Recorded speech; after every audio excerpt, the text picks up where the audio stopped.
जय हिंद दोस्तों, स्वागत है आप सभी का आपके अपने परिवार द लॉजिकल साइंस में। मैं हूं आलोक सिंह आतीश और आज के इस वीडियो सेशन में हम लोग डिस्कस करने वाले हैं रेलवे साइंस 3200 के चौथे सेट की। जी हां दोस्तों, इससे पीछे के वीडियो सेशन में हम लोगों ने रेलवे साइंस 3200 का तीसरा सेट देखा था। दोस्तों आज के इस सेशन में हम लोग उसके अगले सेट यानी कि चौथे सेट को डिस्कस कर रहे होंगे। और साथ ही आपकी जानकारी के लिए बताना चाहूंगा कि आज के इस सेशन का जो भी क्वेश्चन है उसका पीडीएफ आपको कहाँ मिलेगा, ये हमारे टेलीग्राम ग्रुप से मिल जाएगा, जिसका लिंक इस वीडियो के नीचे डिस्क्रिप्शन में दिया हुआ है, आप वहां से जाकर के ले सकते हैं। तो आइए बिना अपने समय को गंवाए हुए शुरू करते हैं आज के इस सेशन की और देखते हैं एग्जाम रेलेवेंट क्या कुछ सीख पाते हैं। मेरे मित्र, सेशन को शुरू करने से पहले कल का जो डाउट मतलब मेरे तरफ से ही ये सर उल्टा बुला गया था, तो इसको पहले हम लोग क्लियर कर लेते हैं, फिर आगे बढ़ते हैं। ध्यान दीजिएगा, कल हमने आपको थोड़ा सा उल्टा बोल दिया फ्लो में कि महिला में जो है वो वैसक्टोमी होता है और पुरुष में जो है वो ट्यूबेक्टोमी होता है, जो कि गलत है। आप सभी ध्यान में रखना कि जो हम लोग नसबंदी प्रोसीजर की बात करते हैं तो आपको यहाँ पे ये ध्यान में रखना होगा कि जो ये ट्यूबेक्टोमी है इसको हम लोग हिंदी में क्या कहते हैं, इसको हम लोग हिंदी में महिला नसबंदी कहते हैं। क्या कहते हैं सर? महिला नसबंदी कहते हैं। और ये जो वैसक्टोमी है इसको हम लोग पुरुष नसबंदी कहते हैं। ठीक है, आम भाषा में। अब ध्यान में रखिएगा कि ये नसबंदी क्या होता है, तो सर गर्भधारण को रोकने के लिए होता है। और मेरे मित्र, आप सबों को मालूम है कि गर्भ कब पलता है, तो आप सभी कहेंगे सर जब स्पर्म और ओवम एक दूसरे के साथ मिलेगा, डिफ्यूज होगा, तो क्या होगा सर? गर्भ पलेगा। लेकिन अगर किसी भी तरीके से स्पर्म और ओवम को मिलने से रोक दिया जाए तो आप क्या कहेंगे? गर्भधारण नहीं हो पाएगा। तो सर गर्भधारण नहीं हो पाने का एक सर ये तरीका होता है जिसको ट्यूबेक्टोमी और वैसक्टोमी के नाम से जाना जाता है। मेरे मित्र ध्यान में रखेंगे और आज के बाद से आप सभी इसमें कंफ्यूज भी नहीं करेंगे। आप सबों को मालूम है कि जो फीमेल के बॉडी में ओवम यानी कि जो अंडाणु होते हैं उसका निर्माण होता है, वो कहां पे होता है? आप कहते हैं अंडाशय, जिसको हम लोग ओवरी के नाम से जानते हैं। और आप सभी क्या कहते हैं कि गुरुजी ये जो ओवम होता है, ये फैलोपियन ट्यूब, ये जो ट्यूब आप देख रहे हैं इसको क्या बोला जाता है सर? फैलोपियन ट्यूब बोला जाता है।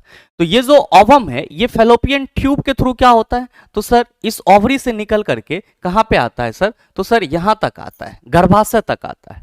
मेरे मित्र, ऑपरेशन या सर्जरी के माध्यम से इस ट्यूब को क्या कर दिया जाता है, तो सर इस ट्यूब को यहाँ पे स्टिच कर दिया जाता है, या आप कह सकते हो इसको बांध दिया जाता है।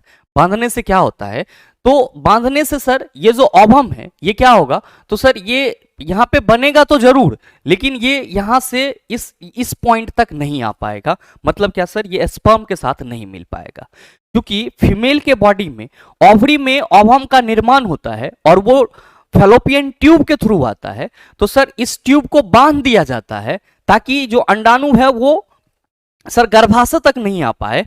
तो सर चूंकि फीमेल के बॉडी में ट्यूब जैसी संरचना होती है और उसको बांध दिया जाता है, तो इसको हम लोग क्या कहते हैं? ट्यूबेक्टोमी कहते हैं। तो ये चीज आप सभी ध्यान में रखेंगे कि ट्यूबेक्टोमी में क्या होता है, तो फीमेल का जो फैलोपियन ट्यूब होता है उसको सर सर्जरी के माध्यम से स्टिच कर दिया जाता है, या फिर आप कह सकते हो बांध दिया जाता है। इस चीज को हमेशा ध्यान में रखेंगे कि फीमेल के बॉडी में ट्यूब होता है और उसको बांध दिया जाएगा तो वो क्या हो जाएगा? ट्यूबेक्टोमी, जिसको क्या कहते हैं? महिला नसबंदी। यानी कि वो नस क्या होगा, इसको अगर आम बोलचाल के भाषा में देखेंगे तो आप कहेंगे सर वो नस बंद हो जाएगा। अब मेरे मित्र, आप सभी ध्यान में रखना कि मेल के बॉडी में आप सभी क्या कहते हैं सर? मेल के बॉडी से स्पर्म रिलीज होता है और यहाँ पे क्या होता है? वास डिफरेंस होता है। मेरे मित्र, आप सभी ध्यान में रखेंगे कि ये जो वास डिफरेंस है इसको क्या कर दिया जाता है सर? सर इसको भी सर्जरी के माध्यम से बांध दिया जाता है या फिर इंसिजन कर दिया जाता है।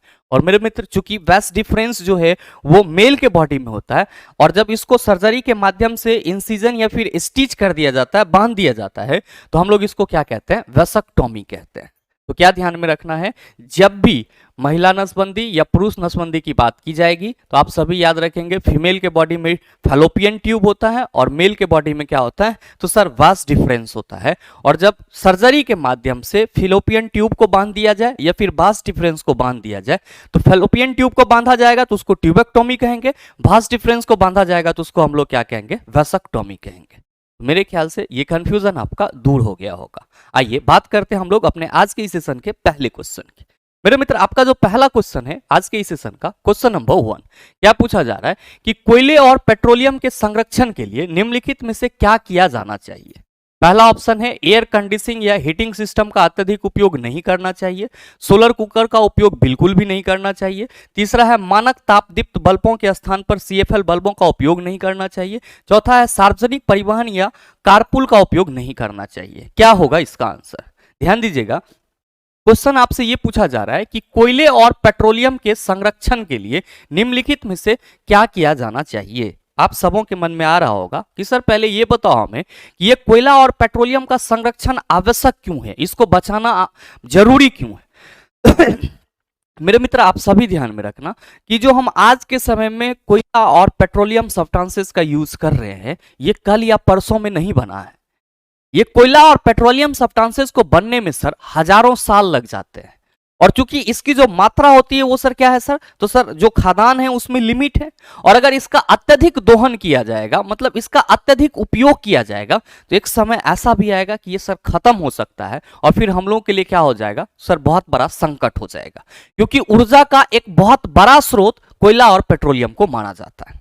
अब सवाल यह है कि सर इन चारों ऑप्शन से इसका संरक्षण में कैसे फायदा होगा।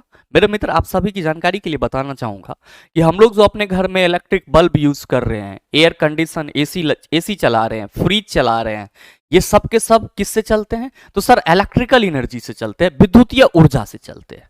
और मेरे मित्र आप सभी को मालूम होगा कि जो विद्युत का उत्पादन होता है वो कैसे होता है। तो आप कहते हैं सर दो पावर प्लांट की जरूरत होती है मुख्य रूप से हम लोग देखते हैं। तो एक तो हमारा हाइड्रो पावर प्लांट हो जाता है जिसको हम लोग पन बिजली के नाम से जानते हैं, और एक होता है आपका थर्मल पावर प्लांट जो कि ताप बिजली कहलाता है। या हम लोग कह सकते हैं कि सर थर्मल पावर प्लांट में क्या होता है, तो सर ताप से विद्युत का उत्पादन किया जाता है, और हाइड्रो इलेक्ट्रिक पावर प्लांट की बात करते हैं तो वहां पे पानी से बिजली उत्पन्न किया जाता है।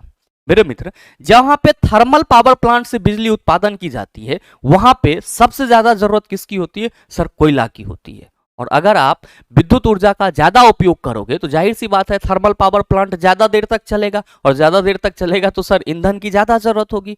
मतलब जाहिर सी बात है कि अगर इधर हम विद्युत ऊर्जा ज्यादा उपयोग करेंगे तो कोयला का खपत क्या होगा, विद्युत उत्पादन में ज्यादा होगा, जिस वजह से कोयला का दोहन होगा। और हम कह सकते हैं कि अगर बहुत ज्यादा हो जाए तो कोयला क्या हो सकता है, समाप्त हो सकता है।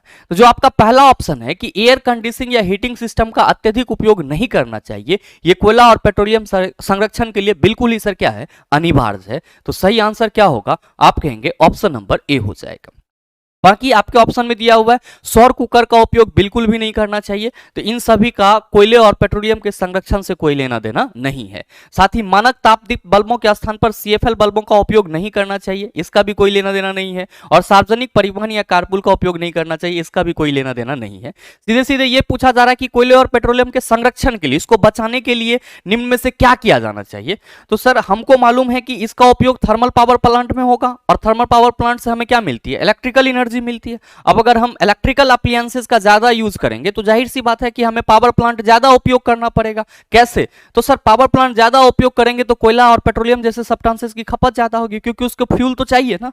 और अगर हम इधर कम करेंगे तो उधर क्या होगा सर, कम होगा। तो कहीं ना कहीं संरक्षण के लिए हमें क्या करना चाहिए, एयर कंडीशन या हीटिंग सिस्टम या जो भी हमारे पास इलेक्ट्रिकल अप्लायंसेस है उसको जरूरत भर ही यूज करना चाहिए, जरूरत से ज्यादा यूज नहीं करना चाहिए। और खास करके मेरे मित्र आप सभी ध्यान में रखना कि जो हम लोग आज के समय में एसी और रेफ्रिजरेटर वगैरह का धड़ल्ले से यूज करते हैं, एसी में रहना है, फ्रीज वाला पानी पीना है, इन सभी से क्या होता है सर, सीएफसी का उत्पादन होता है, क्लोरोफ्लोरोकार्बन का उत्पादन होता है, जो कि आपके ओजोन लेयर के डिप्लेशन का मुख्य कारण बनता है। तो आप सभी ओजोन लेयर को अगर बचाना चाहते हैं तो एसी रेफ्रिजरेटर जैसे अप्लायंसेस का आपको कम यूज करना होगा। और साथ ही मेरे मित्र आप सभी ध्यान में रखना कि कोयला निर्माण की प्रक्रिया क्या कहलाती है। अगर कभी आपसे कोई ये पूछ दे कि कोयला निर्माण प्रक्रिया क्या कहलाती है, बहुत ही इंपॉर्टेंट क्वेश्चन है, आपके कई एग्जाम में लगभग पूछा जाता है कोयला निर्माण प्रक्रिया, तो आप सभी कहेंगे इसको कार्बोनाइजेशन बोला जाता है। क्या बोला जाता है, कार्बोनाइजेशन बोला जाता है। और साथ ही चला जी आप सभी ध्यान में रखना, अगर आपसे कभी ये पूछा जाए कि निम्नलिखित में से कौन सा काला सोना के नाम से जाना जाता है, यानी कि ब्लैक गोल्ड के नाम से जाना जाता है, तो आप सभी ध्यान में रखेंगे कि पेट्रोलियम जो है वो किस नाम से जाना जाता है, ब्लैक गोल्ड के नाम से जाना जाता है। मेरे ख्याल से क्वेश्चन को आप सभी समझ पाए होंगे। नेक्स्ट क्वेश्चन देखिएगा, आप सबों के सामने है। क्या पूछा जा रहा है कि नीचे दिए गए कथनों पर विचार कीजिए और सही उत्तर का चयन कीजिए। आपका कथन क्या है कि डॉबरेनर ने त्रिक का नियम दिया, बिल्कुल सही बात है सर। और डॉबरेनर के त्रिक नियम को ही हम लोग क्या कहते हैं, ट्राइड रूल कहते हैं। फिर है कि डॉबरेनर ने विभिन्न गुण वाले तत्वों को समूह में व्यवस्थित करने का प्रयास किया जिनमें प्रत्येक में 3 तत्व थे। मेरे मित्र ये स्टेटमेंट आपका गलत है। क्यों गलत है? इसलिए गलत है कि डॉबरेनर ने जो अपना ट्राइड रूल दिया था, यानी कि त्रिक नियम दिया था, वो तत्वों के गुणों को समझने के लिए दिया था। और डॉबरेनर पहले ऐसे वैज्ञानिक थे जो तत्वों के गुण को तत्व के परमाणु द्रव्यमान से जोड़ करके देख रहे थे। डॉबरेनर ने अपना त्रिक नियम कैसे दिया था? तो आप सभी ध्यान में रखना कि डॉबरेनर ने 3-3 तत्वों का समूह बनाया और तीनों ही तत्वों को क्या करा था, तो सर उसके परमाणु द्रव्यमान के बढ़ते हुए क्रम पे सजाया था। और मेरे मित्र परमाणु द्रव्यमान के बढ़ते हुए क्रम में सजाने के बाद डॉबरेनर इस निष्कर्ष पे पहुंचे कि जो 3 तत्व है उसके किनारे के दोनों तत्वों के द्रव्यमान को अगर जोड़ा जाता है और उसका औसत निकाला जाता है तो वो क्या होता है, तो सर बीच वाले तत्व का परमाणु द्रव्यमान होता है। यही डॉबरेनर का ट्राइड था। तो यहाँ पे जो ये कहा जा रहा है कि डॉबरेनर ने विभिन्न गुण वाले तत्वों को समूह में व्यवस्थित करने का प्रयास किया, ये स्टेटमेंट गलत है। जबकि डॉबरेनर ने त्रिक नियम दिया, ये बिल्कुल ही सही है। तो आप क्या कहेंगे कि सर आंसर तो केवल कथन एक सही है, ये होगा। बिल्कुल सर। अब आपके मन में आ रहा होगा कि गुरुजी डॉबरेनर के ट्राइड क्या थे? मेरे मित्र मैंने आपको कई बार बताया है और आज फिर से मैं बता रहा हूं आप सबों को डॉबरेनर ट्राइड के लिए बस एक ट्रिक याद रखना है। क्या है ट्रिक? तो सर वो ट्रिक है आपका लीना के LINA लीना के केसरबा चल ब्रो आयोडीन लाने। ठीक है, ये आपका ट्रिक है और यही डॉबरेनर का सर 3 ट्राइड आपके सामने है। डॉबरेनर ने क्या बताया था? डॉबरेनर ने बताया कि अगर इस दोनों तत्व के परमाणु द्रव्यमान को, किनारे के दोनों तत्व के जो परमाणु द्रव्यमान है, इसको जोड़ दिया जाए तो जो बीच वाला तत्व है, जोड़ करके इसका औसत निकाला जाए तो सर वो जो औसत होगा वो बीच वाले तत्व का क्या होगा सर? परमाणु द्रव्यमान होगा। क्या होगा सर? परमाणु द्रव्यमान होगा। तो आप सभी इसको ट्रिक के माध्यम से याद रख सकते हैं। ट्रिक यहां पे मैं लिख दे रहा हूं सर, लीना के केसरबा चल ब्रो आयोडीन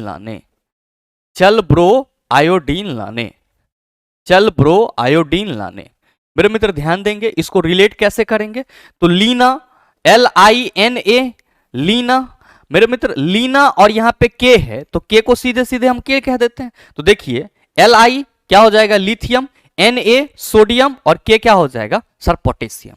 अच्छा केसर को हम लोग KISAR भी लिख सकते हैं, या समझने के लिए CASAR लिख दें तो आपको कोई दिक्कत होगा? आप कहेंगे बिल्कुल नहीं। तो कैल्शियम, एस्ट्रोनिटम और बेरियम, यहाँ पे बा तो BA, तो आपका कैल्शियम, एस्ट्रोनिटम और बेरियम।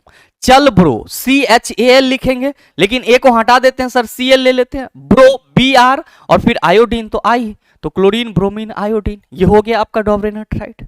मेरे ख्याल से आप सभी समझ पाए होंगे। आइए बात करते हैं अगले क्वेश्चन नंबर 3। बड़ा ही सरल सा सवाल आपसे पूछा जा रहा है कि निम्नलिखित में से क्या पारिस्थितिक तंत्र का एक जैविक घटक नहीं है? मेढक, मृदा, पुष्प, कीट। मेरे मित्र आप सभी कहेंगे कि गुरुजी अगर हम लोग इकोसिस्टम के कंपोनेंट्स की बात करेंगे तो मोटे तौर पे हम लोग कहते हैं जो हमारा इकोसिस्टम पारिस्थितिक तंत्र है ये 2 कंपोनेंट, 2 घटक से बना हुआ है। एक है बायोटिक कंपोनेंट और दूसरा है आपका अबायोटिक कंपोनेंट। मेरे मित्र ध्यान में रखेंगे कि बायोटिक कंपोनेंट को जैविक घटक बोला जाता है, जबकि अबायोटिक कंपोनेंट को क्या बोला जाता है? अजैविक घटक बोला जाता है। और सरल शब्दों में आप सभी ये याद रखना कि जो चीजें जीवित है हमारे इकोसिस्टम में वो क्या है सर? जैविक घटक, और जो सर जीवित नहीं है वो क्या है सर? अजैविक घटक है। तो मेरे मित्र आप देख लीजिए अपने ऑप्शन में कि कौन जीवित है और कौन जीवित नहीं है। आप कहेंगे सर मेढक तो जीवित होता है, जबकि मृदा जीवित नहीं होता है, तो मृदा क्या हो जाएगा? अजैविक घटक हो जाएगा, जैविक घटक नहीं होगा। जबकि पुष्प और कीट क्या होंगे? जैविक घटक। तो सही आंसर ऑप्शन नंबर बी हो जाएगा। नेक्स्ट क्वेश्चन नंबर 4 कि निम्न में से कौन सा तत्व सर्वाधिक अभिक्रियाशील है?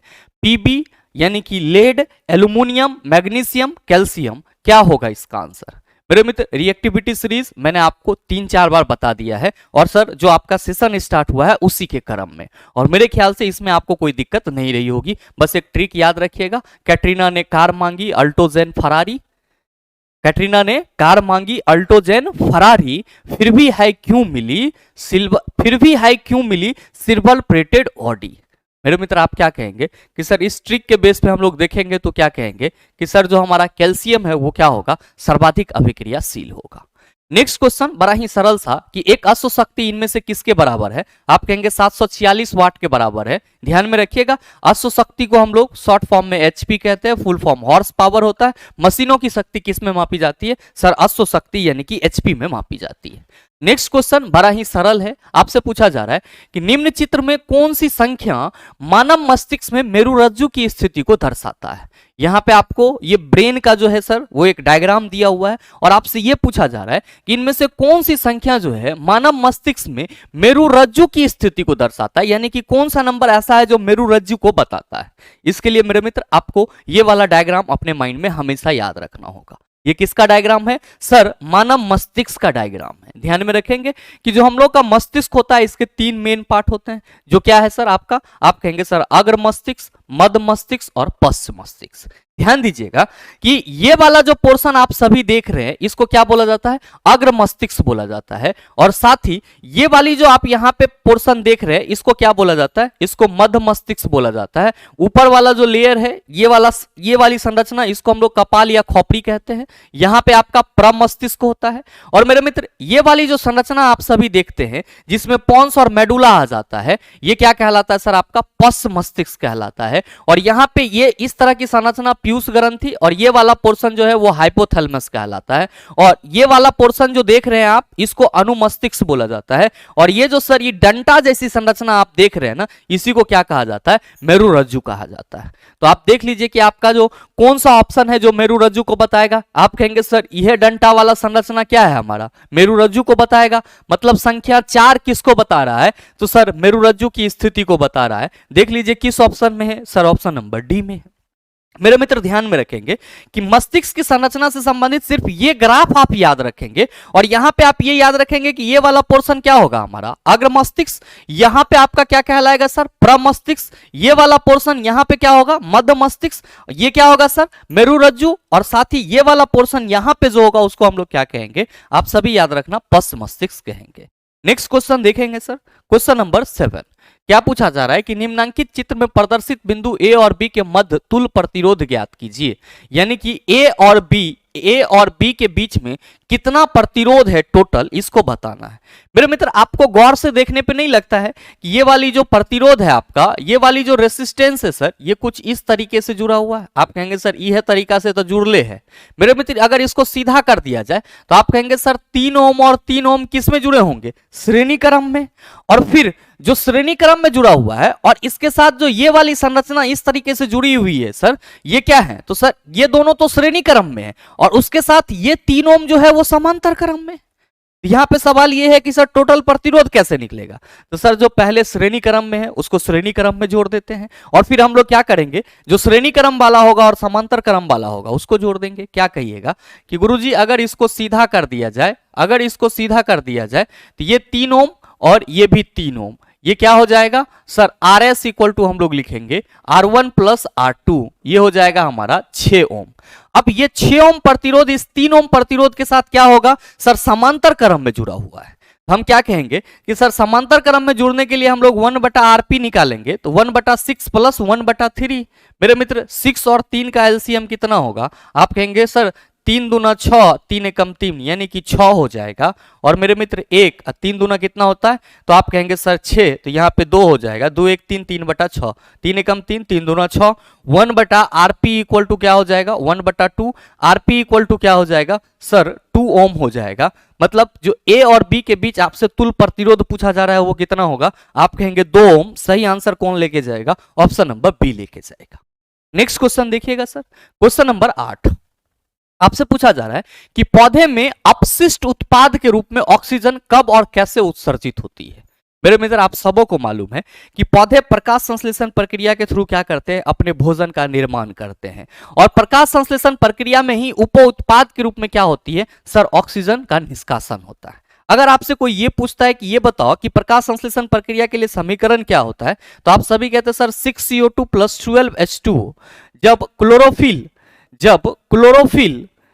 जब क्लोरोफिल और सनलाइट की उपस्थिति में एक दूसरे के साथ रिएक्ट करता है तब ये C6H12O6 plus 6H2O plus 6O2 का निर्माण करता है। और ये जो आपका O2 है इसे क्या बोला जाता है सर? बाय प्रोडक्ट बोला जाता है, जिसको क्या कहा जाता है? उप उत्पाद। और प्रकाश संश्लेषण प्रक्रिया में पौधे को सिर्फ और सिर्फ किसकी की जरूरत होती है सर? ग्लूकोज की। और इस प्रक्रिया में आप कह सकते हो अपशिष्ट के रूप में ये क्या होता है? ऑक्सीजन बनता है, जिस ऑक्सीजन का उपयोग हम लोग करते हैं और इसी को प्राण वायु के नाम से भी जाना जाता है।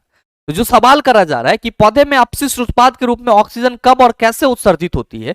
रात के समय प्रकाश संश्लेषण के द्वारा। आप कहेंगे रात में सर लाइटें नहीं रहेगी तो प्रकाश संश्लेषण कहां से होगा? क्यों? क्योंकि प्रकाश संश्लेषण होने के लिए लाइट क्या होता है सर? बहुत ही जरूरी होता है। दिन के समय प्रकाश संश्लेषण के द्वारा, बिल्कुल सही है सर। दिन के समय प्रकाश संश्लेषण का ही बाय प्रोडक्ट क्या होता है सर? ऑक्सीजन होता है। याद रखिएगा, रात के समय श्वसन के द्वारा क्या करता है? तो सर श्वसन कोई भी ऑर्गेनिज्म करेगा तो वो क्या करेगा? ऑक्सीजन लेगा। यानी कि प्लांट भी क्या करता है? श्वसन प्रक्रिया में ऑक्सीजन लेता है और कार्बन डाइऑक्साइड छोड़ता है। चूंकि प्लांट में ज्यादातर केसेस में रात में रेस्पिरेशन की प्रोसेस होती है, इसीलिए आपको रात के समय में पेड़ के पास सोने से क्या किया जाता है सर? मना किया जाता है। क्यों? क्योंकि रात के समय में पौधा क्या करती है या पेड़ क्या करते हैं सर? ऑक्सीजन ग्रहण करते हैं और कार्बन डाइऑक्साइड छोड़ते हैं। नेक्स्ट क्वेश्चन देखेंगे, क्वेश्चन नंबर 9 कि एक वस्तु को एक अवतल लेंस के मुख्य फोकस पर रखा गया है। इनमें से कौन सा विकल्प निर्मित प्रतिबिंबों के प्रतिबिंब के अभिलक्षण को निरूपित करता है? वास्तविक और छोटा, आभासी और बड़ा, वास्तविक और बड़ा, आभासी और अत्यधिक छोटा। क्या होगा इसका आंसर? मेरे मित्र, आपसे सवाल यह करा जा रहा है कि एक वस्तु को एक अवतल लेंस के मुख्य फोकस पर रखा गया है। ध्यान दीजिएगा कि अवतल लेंस की बात की जा रही है। तो अवतल लेंस हमारा कैसा होता है? अवतल लेंस हमारा कैसा होता है? आप कहेंगे गुरुजी इस टाइप का होता है, इस टाइप का होता है। ध्यान दीजिएगा, ये क्या हो जाएगा? आप कहेंगे सर ऑप्टिकल सेंटर, यानी कि प्रकाशिक केंद्र हो जाएगा। आपके क्वेश्चन में कहा जा रहा है कि वस्तु को अवतल लेंस के मुख्य फोकस पर रखा गया है। मेरे मित्र याद रखिएगा कि अवतल लेंस का जो फोकस होता है वो क्या होता है सर? अवतल लेंस के पीछे होता है। तो वस्तु को सर यहां पे रखा गया है। आपसे ये पूछा जा रहा है कि इनमें से कौन सा विकल्प निर्मित प्रतिबिंबों के अभिलक्षणों को निरूपित करता है? आप कहेंगे सर हमें यह मालूम होना चाहिए कि अवतल लेंस में अगर वस्तु को मुख्य फोकस पे रखा जाएगा तो उसका प्रतिबिंब कहां पे बनेगा और कैसा बनेगा, तभी हम इस क्वेश्चन का जवाब दे सकते हैं। बिल्कुल चेला जी, ध्यान दीजिए कि यहां पे ऑब्जेक्ट को कहां पे रखा जा रहा है सर? फोकस पे रखा जा रहा है। कहां पे रखा जा रहा है? फोकस पे रखा जा रहा है। तो आप कहेंगे सर एक प्रकाश की किरण ऐसी होगी जो मुख्य अक्ष के समांतर जा रही होगी। आप कहेंगे सर ये इस तरह से अपवर्तित हो जाएगी। मेरे मित्र, आपको ऐसा नहीं लगता है कि ये जो है आपको ये पीछे से किसी बिंदु से आता हुआ प्रतीत होगा और वो क्या होगा? आप कहेंगे सर फोकस होगा।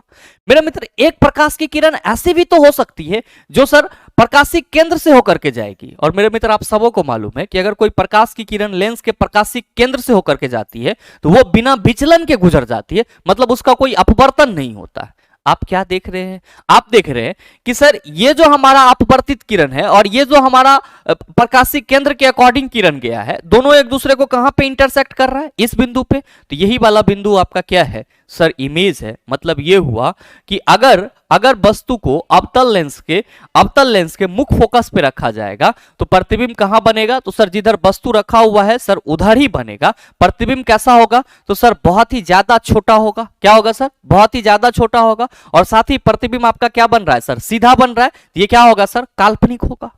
और आप सबों को हमेशा ये चीज अपने माइंड में रखना है कि अवतल लेंस के द्वारा जब भी प्रतिबिंब बनाया जाएगा तो कैसा होगा? आप सभी याद रखेंगे, अवतल लेंस के द्वारा जब भी प्रतिबिंब बनाया जाएगा तो वो आभासी और सीधा, यानी कि काल्पनिक और सीधा होगा। देख लीजिए आपके किस ऑप्शन में। पहला ऑप्शन है वास्तविक और छोटा। वास्तविक और छोटा है तो इसका कोई लेना देना है ही नहीं। आभासी और बड़ा, आप कहेंगे बिल्कुल नहीं सर, वस्तु इतना बड़ा है, प्रतिबिंब इतने को बन रहा है, यो गलत हो गया। वास्तविक और बड़ा कोई लेना देना है नहीं। सही आंसर क्या होगा? आभासी और अत्यधिक छोटा। उम्मीद करते हैं समझ पाए होंगे। नेक्स्ट क्वेश्चन, क्वेश्चन नंबर 10 कह रहा है कि विद्यालयों में यौन शिक्षा देने के महत्व को उजागर करने वाले कुछ कारणों का उल्लेख नीचे किया गया है। गलत विकल्प का चयन कीजिए। पहला ऑप्शन है अपने शरीर में होने वाले बदलाव के बारे में जानकर किशोर किशोरियों एक दूसरे का मजाक उड़ाने लगते हैं। दूसरा है विभिन्न मिथकों और भ्रांतियों को दूर करना। तीसरा है यौवनारंभ के दौरान होने वाले परिवर्तन के बारे में ज्ञान। चौथा है किशोर किशोरियों को यौन शोषण से बचाने में सहायक। आपसे क्वेश्चन करा जा रहा है कि विद्यालयों में यौन शिक्षा देने के महत्व को उजागर करने वाले जो कारण हैं वो नीचे दिए गए हैं। इसमें गलत विकल्प क्या है? अगर किसी भी स्कूल में यौन शिक्षा दी जाती है तो उसका अपना एक पर्पस होता है।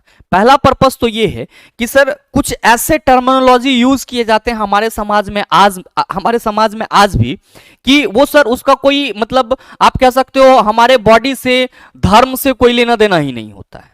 तो ये एक तरह से आप कह सकते हो मिथक है, भ्रांतियां हैं। और अगर किसी को यौन शिक्षा दी जाती है तो कहीं ना कहीं उस मिथक और भ्रांति से उसको हटाने की कोशिश की जाती है।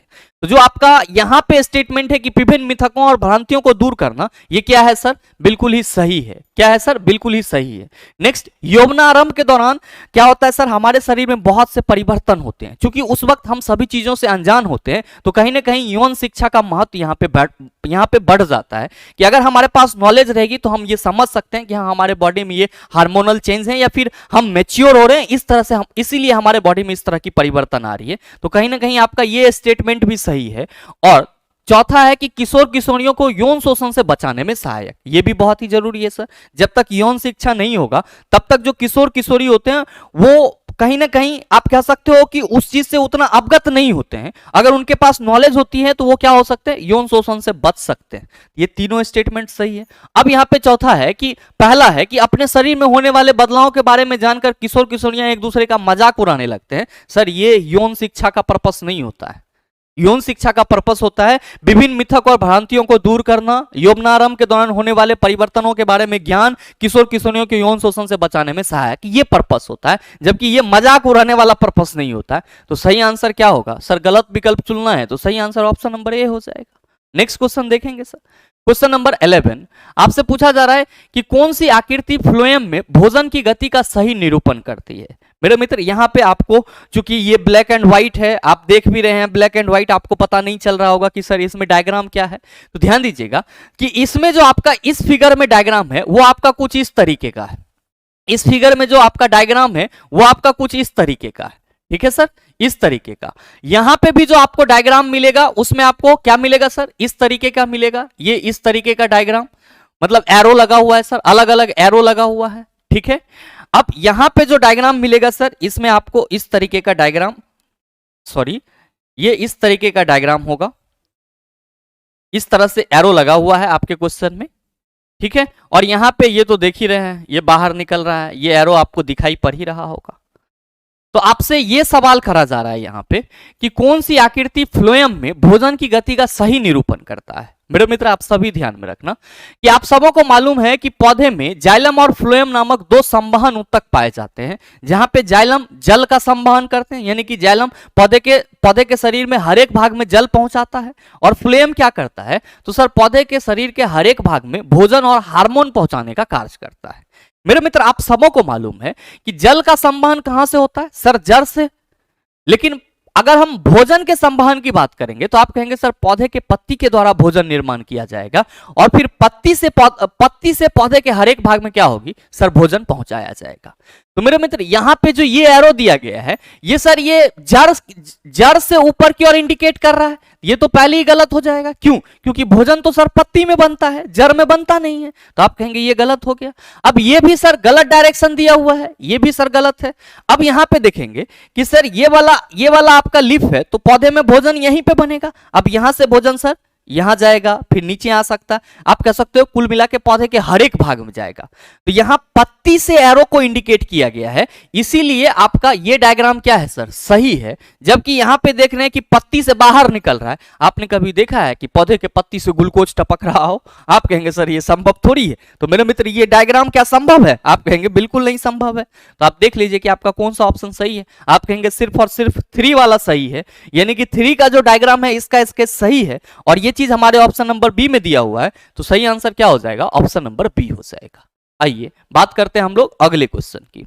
अगला क्वेश्चन है क्वेश्चन नंबर 12 कि निम्न में से कौन सा हेक्सेन का संभावित समावयव नहीं है। ध्यान में रखिएगा, समावयव इसी को हम लोग क्या कहते हैं? आइसोमर कहते हैं। क्या होता है? आप सभी ध्यान में रखेंगे। आइसोमर वैसे कार्बनिक यौगिक होते हैं जिसका अणुसूत्र समान होता है। जिसका अणुसूत्र क्या होता है सर? समान होता है, लेकिन संरचना सूत्र और उसकी जो गुण होती है वो क्या होती है सर? भिन्न भिन्न होती है। और यहां पे बात किसकी की जा रही है सर? हेक्सेन की, जिसका फॉर्मूला क्या होता है? C6H14 होता है। और मेरे मित्र आप सभी ध्यान में रखना कि हेक्सेन के टोटल कितने आइसोमर होते हैं। हेक्सेन के टोटल जो है वो 5 आइसोमर होते हैं। कितने आइसोमर होते हैं? 5 आइसोमर होते हैं, जिसमें जो सीधी श्रृंखला में कार्बन जुड़ी हुई रहती है उसको हम लोग नॉर्मल हेक्सेन बोलते हैं। और यहां पे दूसरे कार्बन पे अगर मिथाइल ग्रुप जुड़ा हुआ रहता है तो उसको 2 मिथाइल पेंटेन कहते हैं। तीसरे ग्रुप पे अगर मिथाइल जुड़ा हुआ रहता है तो उसको 3 मिथाइल पेंटेन कहते हैं। और मेरे मित्र अगर दूसरे ग्रुप पे 2 मिथाइल ग्रुप जुड़ा हुआ रहता है तो उसको 2,2 डाइमिथाइल ब्यूटेन कहते हैं। और सर दूसरे और तीसरे ग्रुप पे अगर आपका मिथाइल ग्रुप जुड़ा हुआ रहता है तो इसको 2,3 डाइमिथाइल ब्यूटेन कहते हैं। मतलब हेक्सेन के अगर हम समावयव आइसोमर की बात करेंगे तो 5 होगा। कौन कौन सा? Normal hexane, 2 methyl pentane, 3 methyl pentane, 2,2 dimethyl butane और 2,3 डाइमिथाइल ब्यूटेन। मेरे मित्र देख लीजिए कि आपके इन पांचों में से कौन कौन ऑप्शन में दिया हुआ है और कौन नहीं है, आपका आंसर खुद मिल जाएगा। क्या कहेंगे कि सर 2 मेथिल पेंटेन है यहां पे और यहां पे 2 मिथिल पेंटेन दिया हुआ है तो कहीं ना कहीं ये आइसोमर होगा। अब यहां पे 2 एथिल पेंटेन है। मेरे मित्र यहां पे कहीं पे भी आपको एथिल पेंटेन दिखाई पड़ा है क्या? आप कहेंगे नहीं सर। तो सही आंसर क्या होगा? आप कहेंगे सर ऑप्शन नंबर बी होगा। क्यों? क्योंकि हमें यह पूछा जा रहा है कि संभावित समावयव नहीं है, जबकि 3 मेथिल पेंटेन की बात करेंगे तो यहां पे सर 3 मिथाइल पेंटेन दिया हुआ है और 2,2 डाइमिथाइल ब्यूटेन की बात करेंगे तो यहां पे 2,2 डाइमिथाइल ब्यूटेन दिया हुआ है। तो सर ये पांचों समावयवी को आप सभी याद रखेंगे, आपके लिए जरूरी है। सिर्फ रेलवे एग्जाम में ही नहीं, अन्य एग्जाम में भी आपसे क्वेश्चन पूछे जा सकते हैं। आइए बात करते हैं अगले क्वेश्चन की।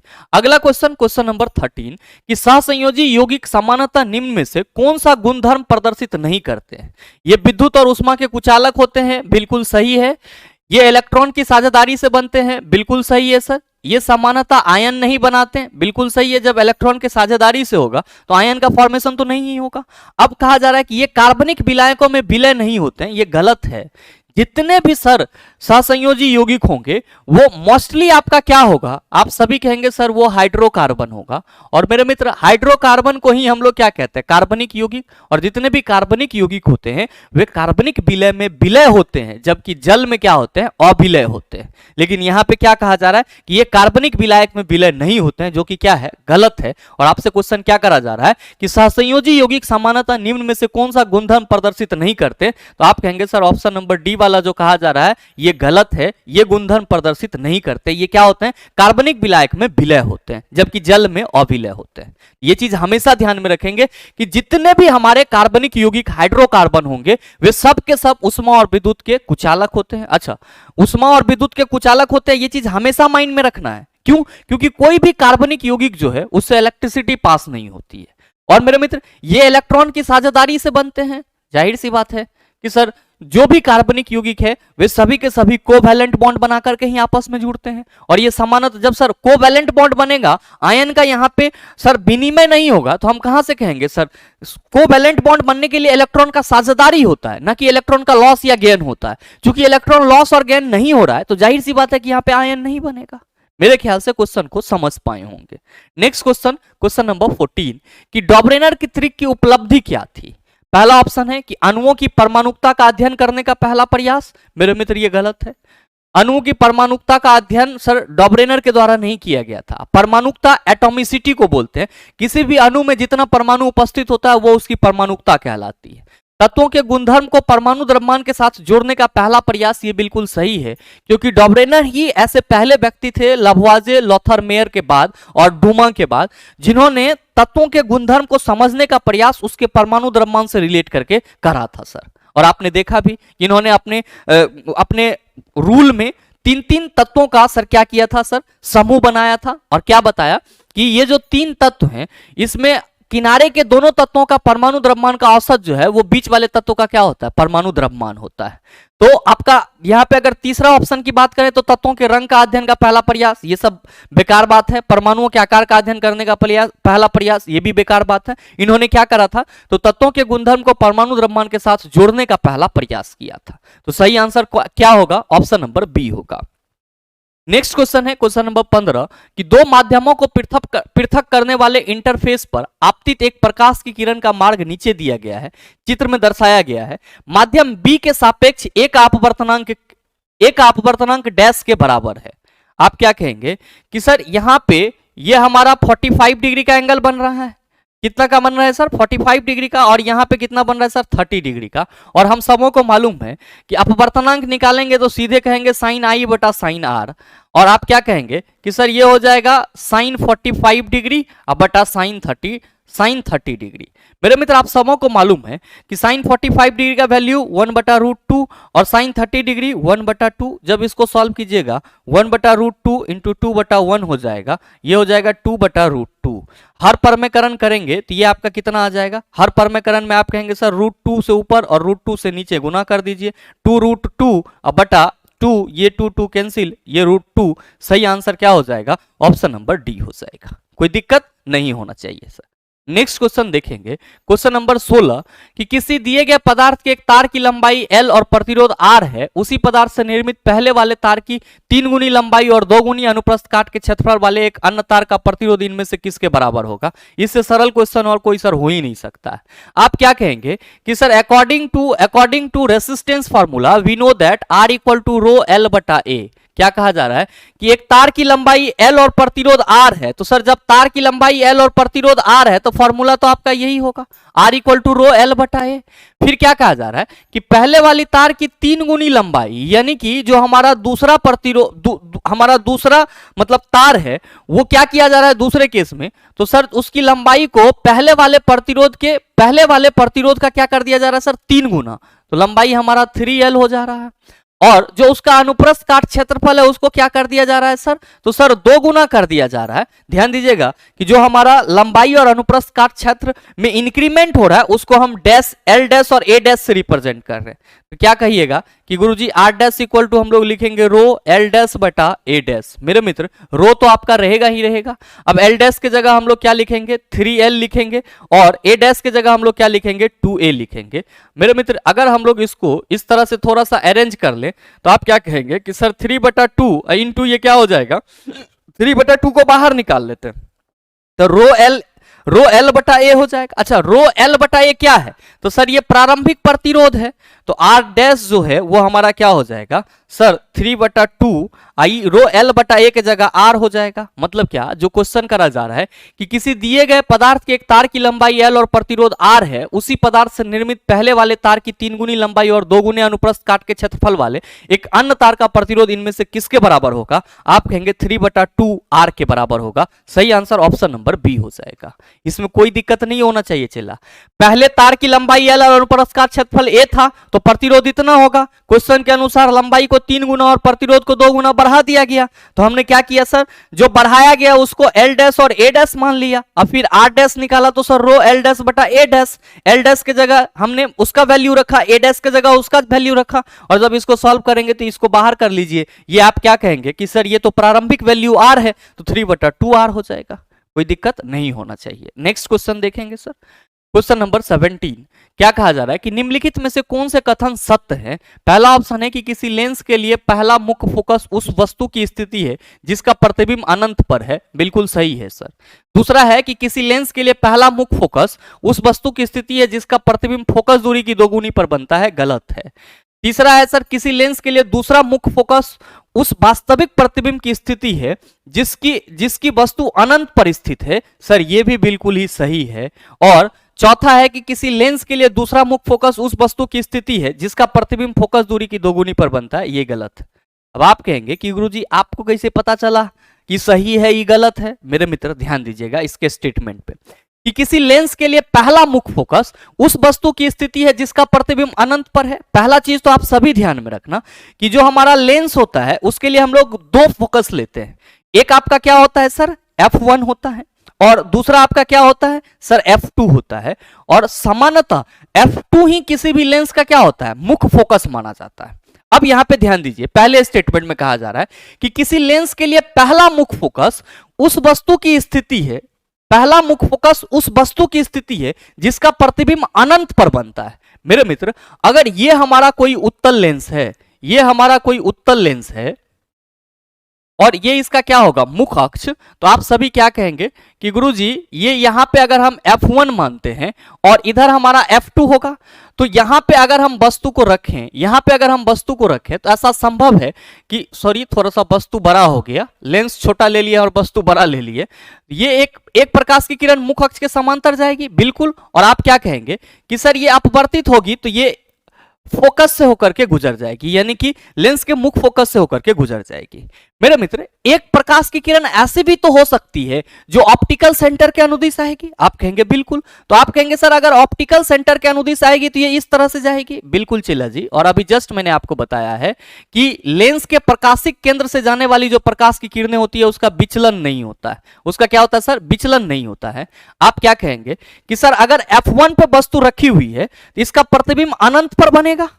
F1 पे अगर वस्तु रखी हुई है तो इसका प्रतिबिंब कहां पे बनेगा, अनंत पे बनेगा। तो आपके पहले स्टेटमेंट में तो यही कहा जा रहा है ना कि किसी लेंस के लिए पहला मुख फोकस उस वस्तु की स्थिति है जिसका प्रतिबिंब अनंत पर बनता है। मतलब अगर किसी वस्तु को लेंस के पहले मुख फोकस पर रखा जाएगा तो प्रतिबिंब कहां पे बनेगा, अनंत पे बनेगा। तो सर पहला स्टेटमेंट सही हुआ या नहीं हुआ?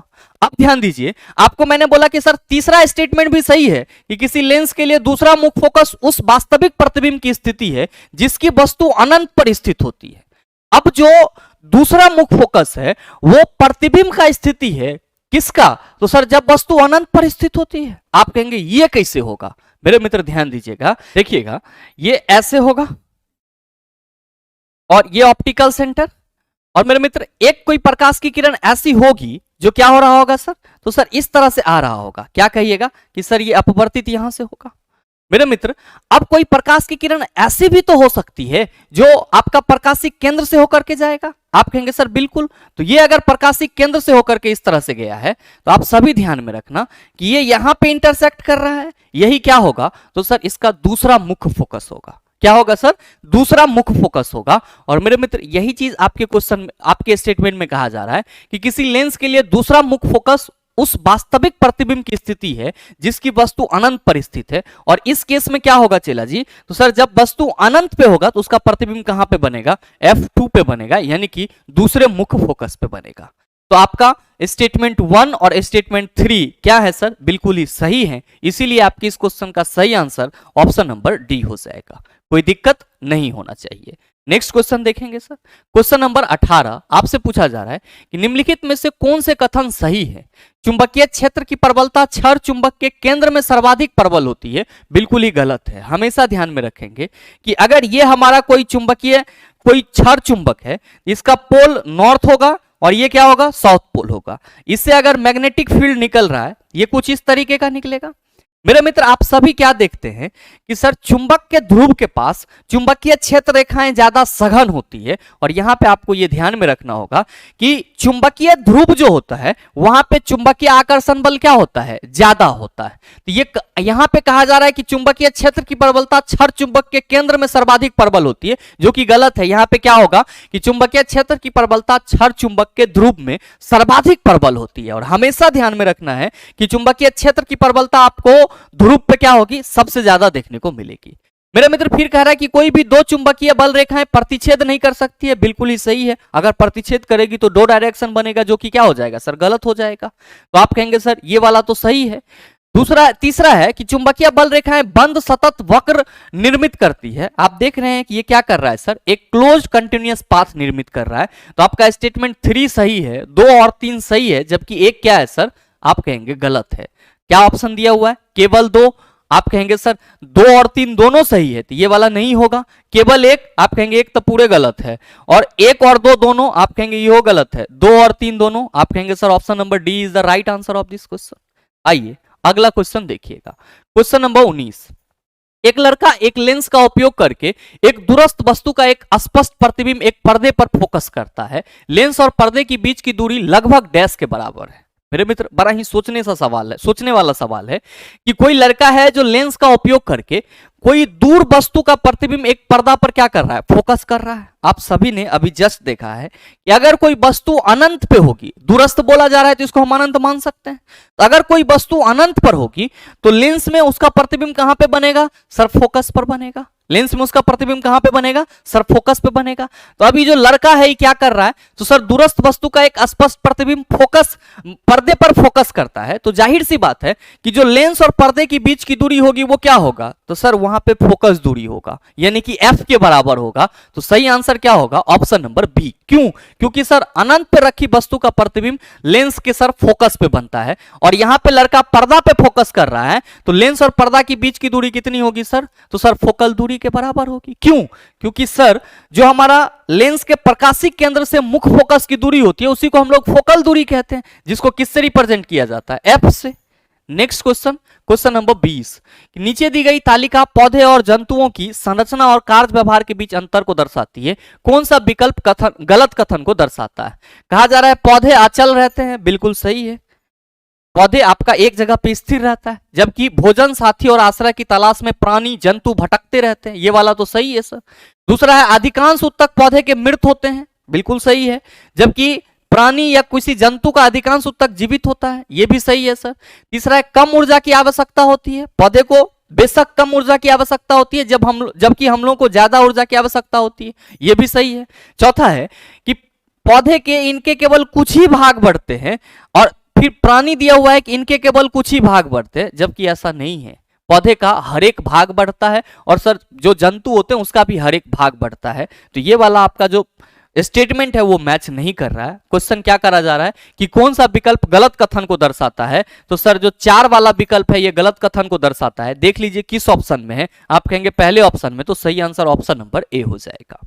नेक्स्ट क्वेश्चन देखिएगा, क्वेश्चन नंबर 21, कि नीचे दिए गए कथनों पर विचार कीजिए और सही उत्तर का चयन कीजिए। यदि कोई पदार्थ किसी अभिक्रिया के दौरान ऑक्सीजन का त्याग करता है तो उसे अपचयित हुआ कहा जाता है, और यदि कोई पदार्थ किसी अभिक्रिया के दौरान हाइड्रोजन ग्रहण करता है तो उसे अपचयित हुआ कहा जाता है। मेरे मित्र, आप सभी को मैंने ऑक्सीडेशन और रिडक्शन के बारे में बताया था पीछे के सेशन में। जब भी हम ऑक्सीडेशन की बात करते हैं तो क्या कहते हैं, आप सभी कहते हैं कि ऑक्सीडेशन प्रक्रिया में ऑक्सीजन जुटता है। ऑक्सीजन क्या होता है सर, जुटता है, जबकि हाइड्रोजन क्या होता है सर, हटता है। और रिडक्शन के प्रक्रिया में क्या होता है, तो आप सभी कहते हैं सर रिडक्शन के प्रक्रिया में हाइड्रोजन जुटता है जबकि ऑक्सीजन क्या होता है, हटता है। मेरे मित्र, यहां पे क्या कहा जा रहा है पहला स्टेटमेंट में कि यदि कोई पदार्थ किसी अभिक्रिया के दौरान ऑक्सीजन का त्याग करता है यानी कि ऑक्सीजन हटता है तो उसे अपचयित हुआ कहा जाता है, बिल्कुल ही सही है सर। क्यों, क्योंकि ऑक्सीजन हटेगा तो रिडक्शन कहलाएगा। नेक्स्ट है कि यदि कोई पदार्थ किसी अभिक्रिया के दौरान हाइड्रोजन ग्रहण करता है मतलब उसमें हाइड्रोजन जुटता है तो उसे अपचयित हुआ कहा जाता है, सर ये भी सही है। मतलब क्या हुआ कि सर स्टेटमेंट 1 और स्टेटमेंट 2 दोनों क्या है सर, सही है। तो सही आंसर क्या होगा, ऑप्शन नंबर ए, दोनों कथन सत्य है। नेक्स्ट क्वेश्चन देखेंगे sir, question number 22, bleaching powder बनाने में शामिल सही रासायनिक अभिक्रिया की पहचान कीजिए। मैंने कई बार आपको बताया है, कल भी बताया है, और इस क्वेश्चन का आंसर आप सबों से उम्मीद करूंगा। सही आंसर क्या होगा नीचे कमेंट करके जरूर बताइएगा, आपके कमेंट का इंतजार रहेगा। बहरहाल बात करते हैं अगले क्वेश्चन की। क्वेश्चन नंबर 23, निम्नलिखित में से कौन प्रजनन करने के लिए बीजाणुओं का उपयोग करता है। आप सभी याद रखना, फर्न प्रजनन करने के लिए बीजाणुओं का उपयोग करता है, इसमें बीज नहीं होता है। अच्छा, बीजाणुओं द्वारा जो प्रजनन होता है वो क्या होता है सर, अलैंगिक प्रजनन होता है।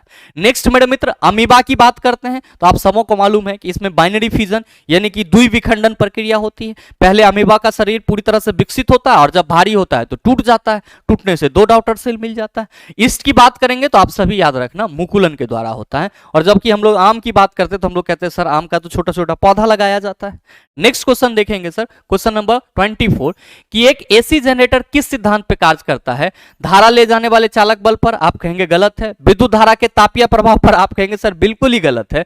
विद्युत धारा के तापीय प्रभाव पर जो हीटिंग एलिमेंट वाले एप्लायंसेज होते हैं वो काम करते हैं, जैसे कि विद्युत हीटर हो गया, या फिर आपका जो टोस्टर होता है सर वो हो गया। ये सब के सब आयरन आपका, ये सभी क्या किस पे काम करते हैं, तो sir heating effect of electric current के बेस पे काम करते हैं। ध्यान में रखेंगे, विद्युत धारा के तापीय प्रभाव की खोज किसने करा था, सर जूल ने करा था। विद्युत चुंबकीय प्रेरण, इसी को हम लोग क्या कहते हैं, इलेक्ट्रोमैग्नेटिक इंडक्शन। और इस सिद्धांत पे कौन कार्य करता है सर, एसी जनरेटर कार्य करता है। सही आंसर ऑप्शन नंबर सी हो जाएगा। मेरे मित्र आप सभी ध्यान में रखना, विद्युत चुंबकीय प्रेरण की खोज किसने करा था, माइकल फैराडे ने करा था। और अगर हम लोग बात करेंगे विद्युत धारा के चुंबकीय प्रभाव की खोज किसने करा, आप कहेंगे सर ऑरेस्टेड नामक वैज्ञानिक ने करा था। नेक्स्ट क्वेश्चन देखेंगे सर, क्वेश्चन नंबर 25 कि निम्नलिखित को सुमेलित करें। लाल गोभी के पत्ते, इसका हम लोग नेचुरल एसिड बेस इंडिकेटर के रूप में इस्तेमाल करते हैं। ये किसके साथ मिलेगा सर, प्राकृतिक अम्ल क्षार सूचक के साथ मिलेगा।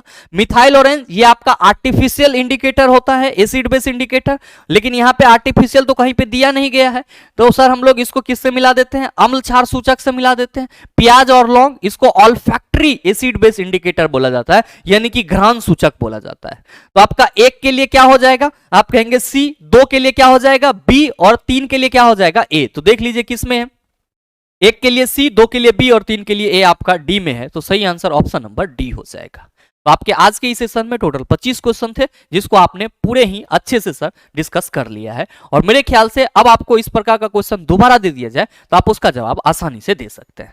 साथ ही मेरे मित्र आप सबों की जानकारी के लिए बताना चाहूंगा, लगातार आप सभी हमारे कोर्सेज पे ऑफर की डिमांड कर रहे थे, और अभी सभी कोर्सेज संडे तक सर ऑफर में चल रहे हैं। जो आपका एनसीईआरटी 6 से लेकर के 10 तक की साइंस फाउंडेशन बैच है, वो अभी आपको 299 में सर 40% ऑफ में मिल रहा है, जबकि ALP and technician combo batch 42% offer के ऑफ में मिल रहा है आपको। और जो आपका फिजिक्स द गेम चेंजर है, ये 25% ऑफर में आपको मिल रहा है। और अगर आपको इस तीनों ही कोर्स से संबंधित किसी भी तरह की जानकारी चाहिए तो मेरे मित्र यहाँ पे नंबर दिया हुआ है, आप इस पे कॉल या व्हाट्सएप कर सकते हैं। बहरहाल उम्मीद करते हैं कि आज का ये वीडियो सेशन आप सबों को अच्छा लगा होगा, और आप सबों को अच्छा लगा तो वीडियो को लाइक कीजिएगा, ज्यादा से ज्यादा शेयर कीजिएगा, और हाँ अगर आप चैनल पे नए हैं तो सब्सक्राइब करके बेल आइकन दबा लीजिएगा, ताकि इस तरह के एग्जाम रेलेवेंट वीडियो का नोटिफिकेशन सबसे पहले आपके पास पहुंचे और आप उसको सबसे पहले देख पाओ। मिलते हैं फिर अगले वीडियो सेशन में, तब तक के लिए best of luck, thank you, have a nice day.